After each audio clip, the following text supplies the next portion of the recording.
What did I learn?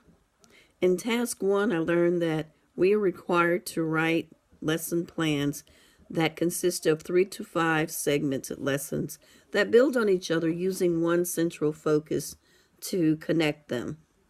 The lesson plan should be based on state-adopted student academic content standards.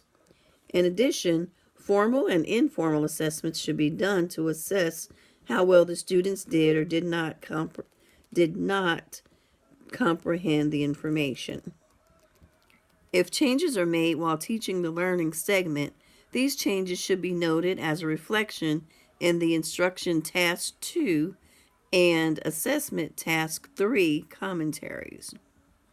The goal of the rubric or the goal of the lesson plan is to achieve a score of 5 on the rubric that is used to score the lesson plans that the potential candidates will be writing.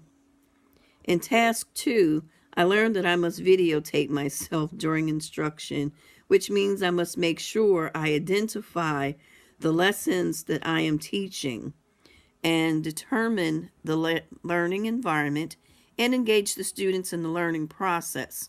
And I must connect with my students as well.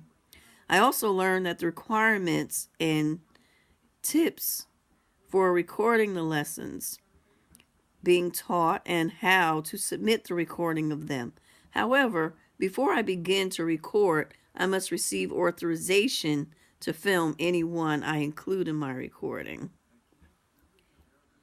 In task 3, I learned that this is the phase where data from 3 different students that I've chosen should be collected and analyzed, again as an assessment. And at least one of those students must have a specific learning need, such as a student with an IEP or a 5014 or an English learner.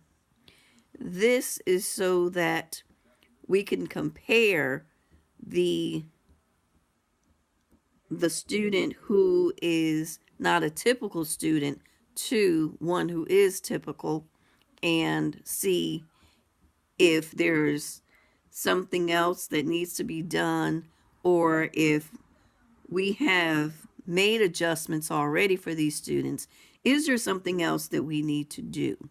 So in closing, basically what I've learned is this assignment is really going to test us to see how well we have actually comprehended what's been taught and how well we will do as student teachers. Thank you.